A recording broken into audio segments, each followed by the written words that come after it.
Hello everyone, today I'm studying Psalm number 19 in my Psalm book, and it's a medium-sized psalm. It has 15 verses, and verse 8, it says, Torat Adonai Timimi Mishivet Nefesh. The Torah of God is perfect, restoring the soul.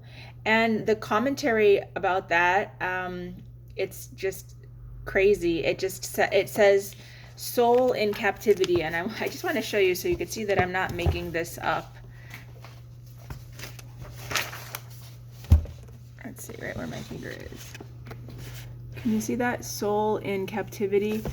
As we know, there's 220 hostages in Israel right now, and some of the hostages have been released, and they claimed allegedly that Hamas treated them well. We cannot believe this, but rather something more sinister is more likely to be true.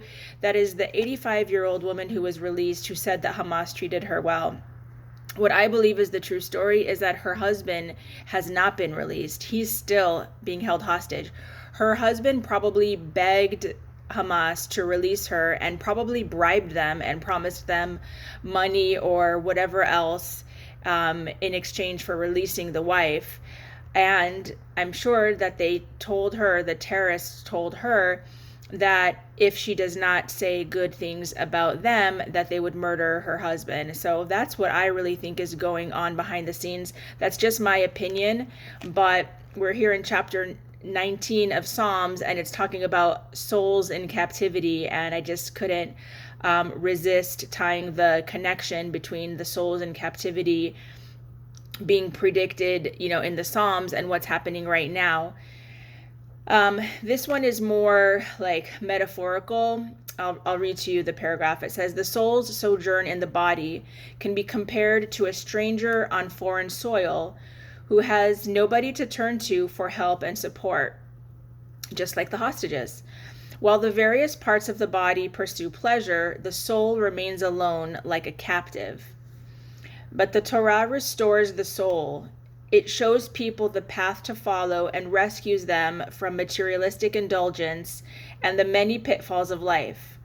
The Torah, i.e. the 5 books of Moses, or known as the Old Testament, thereby liberates the soul from its captivity, restoring her to her natural and glorious state.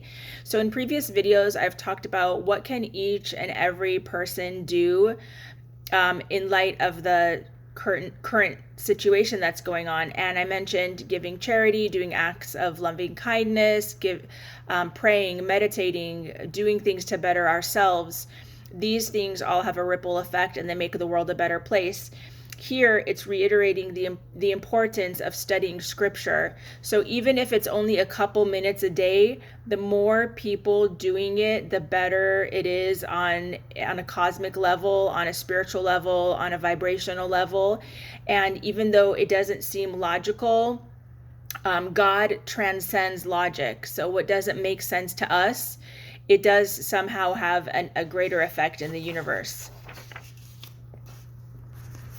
Of course, there's a lot of other concepts in Psalm chapter 19, but I'm just going to leave it with that. Today, the take-home message is grab any book of scripture that appeals to you, whether it's something from the 5 books of Moses or something from the prophets or the Psalms or anything that is a holy book that you could learn from, that you could grow from, that you could increase your faith and your understanding and increase acts of loving kindness and all those things. And just read a couple verses. Maybe you find a couple verses that you use as your mantra or your affirmation, and you repeat those verses every day a few times. So thanks for watching, and have a blessed day. Bye-bye.